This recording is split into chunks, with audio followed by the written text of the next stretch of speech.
de Empleados del Estado, el señor Rodolfo Aguiar, el secretario general de ATE. ¿Cómo le va, Rodolfo? Un gusto saludarlo. Paulo Vilouta por acá. Buen día. Buenos días, un saludo para toda la audiencia. Muchísimas gracias, caballero. ¿Cómo estamos realmente en cantidad de empleados públicos? ¿Qué cifras están manejando ustedes de los que hoy están con trabajo y podrían llegar a perderlo? ¿Cómo son los números realmente? En el 31 de marzo, es decir, en pocas horas, vencen en la Administración Pública Nacional más de 70.000 vínculos contractuales. ¡Upa! 65.000 de los denominados planta transitoria, artículo 9, y otros 6.000 de ATP, que es asistencia técnica y profesional.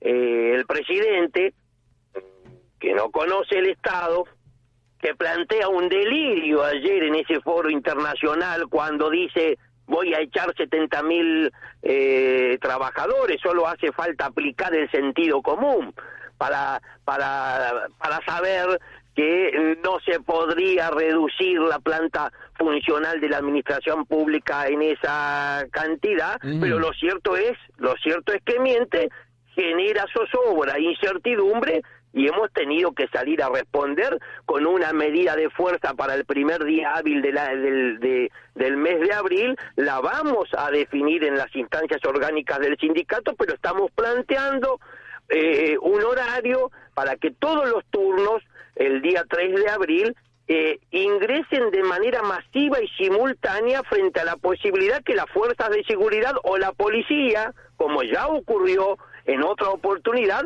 esté bloqueando los ingresos a los ministerios y a las dependencias públicas. Alerta máxima, porque no descartamos realmente que el gobierno no sean 70.000, pero cumpla con algo que se filtró, y es que desde el Ejecutivo se está exigiendo entre un 20 y un 30% de reducción de esa planta personal. Entonces enfrentaríamos en pocas horas entre 14.000 y 21.000 despidos. Rodolfo, ¿por qué se vencen tantos contratos? ¿Quién firmó estos contratos y por cuánto tiempo?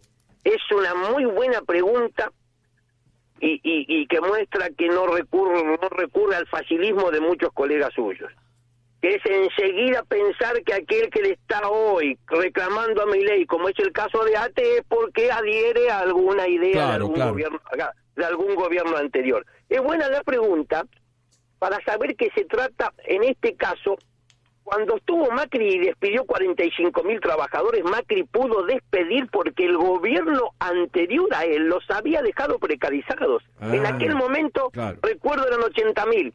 No aprendieron nada de la historia.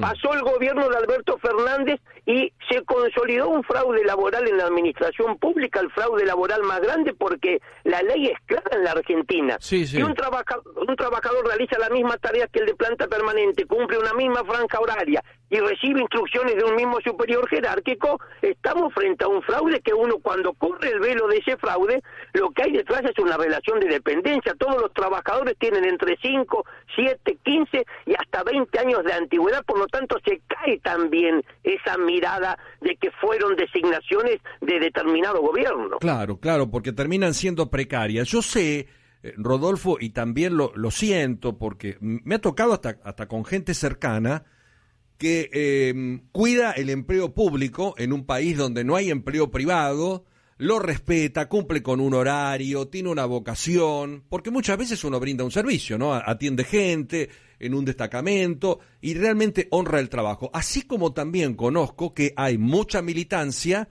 y muchas capas de distintos partidos que van quedando con gente que después de la pandemia, por ejemplo, decidió: no me presento más a trabajar. En el Congreso, por ejemplo, ¿estamos de acuerdo con que hay gente que cuida el empleo público y hay gente que se aprovecha del empleo público y no labura? Yo a esa pregunta le voy a responder de la siguiente manera. Desde ATE, si se encuentra una persona que está cobrando un sueldo y no va a trabajar, es decir, un ñoqui, vamos a ser los primeros en denunciarlo porque es una estafa a todo el pueblo. Lo segundo, nuestro sindicato plantea desde hace muchos años que a la administración pública se debiera ingresar por concurso público de oposición y antecedentes, y de esa manera evitar que sea el dedo del ministro, el gobernador, el diputado, el intendente o el gobernador el que hace ingresar a la gente y tengamos la seguridad de que van a resultar idóneos y capaces para brindarle un servicio de calidad a toda la población. Se ha intentado, frente a su pregunta, nadie desconoce, montar una campaña de desprestigio y estigmatización sobre el empleo público. Mire, yo lo escuchaba al ministro de Economía hace pocas horas, sí, intentando justificar los despidos y decía lo siguiente, dice, yo me encuentro la gente en la calle y la gente pide que quien esté en el Estado tenga vocación de servir. Y el ministro Caputo decía, yo conocí muchos que tienen vocación de servir, pero también hay muchos empleados públicos que están en el Estado para hacer negocios, dice. Yo le quiero recordar al ministro que los únicos que hicieron negocios con el Estado acá era una banda que integraba a él, que trajo de vuelta al fondo, que se la fugaron toda, 45.000 millones de dólares y que siguen teniendo ganancias multimillonarias hoy con los bonos. No vaya a ser cosa que si se trata de echar a los que hacen negocio con el Estado, el primer despedido sea él.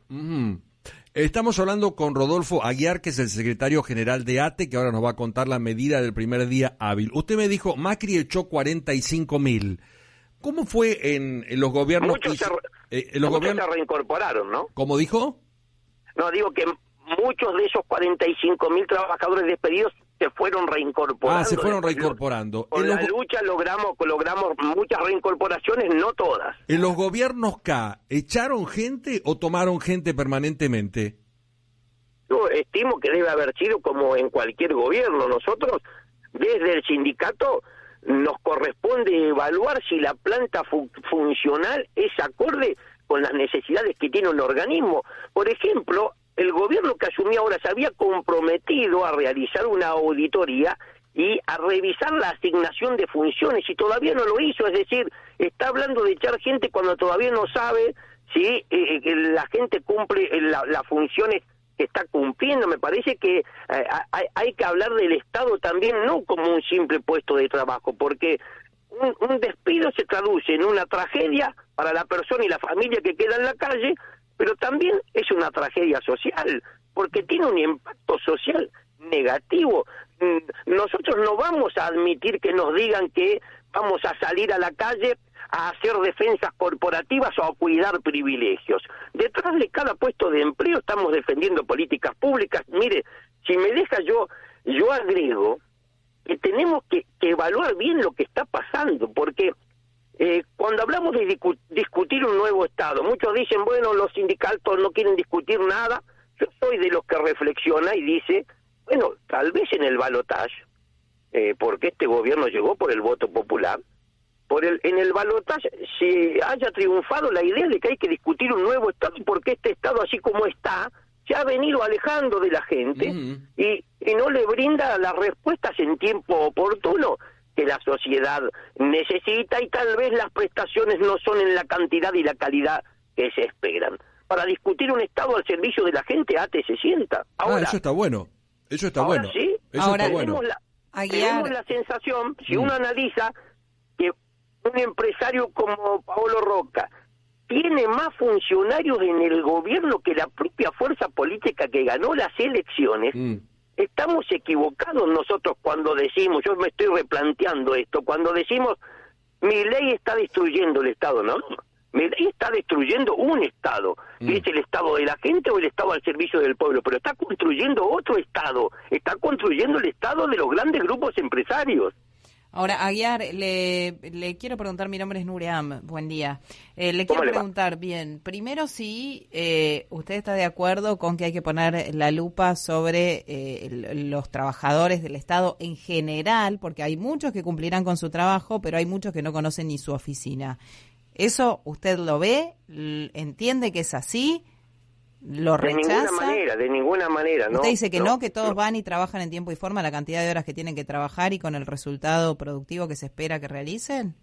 Sí, este debate es muy antiguo en el país. Yo entiendo la necesidad de encontrar a alguien que acepte esas premisas que no han sido más que un verdadero aparato de la mentira que se ha montado como una campaña de estigmatización sobre el empleo público para luego sí poder aplicar el ajuste que ellos esperan aplicar. Pero le reitero, nosotros defendemos de manera incondicional a trabajadoras y trabajadores que todos los días se esfuerzan. Mire, a la madrugada muchos empiezan a saltar en el estribo de un camión recolector para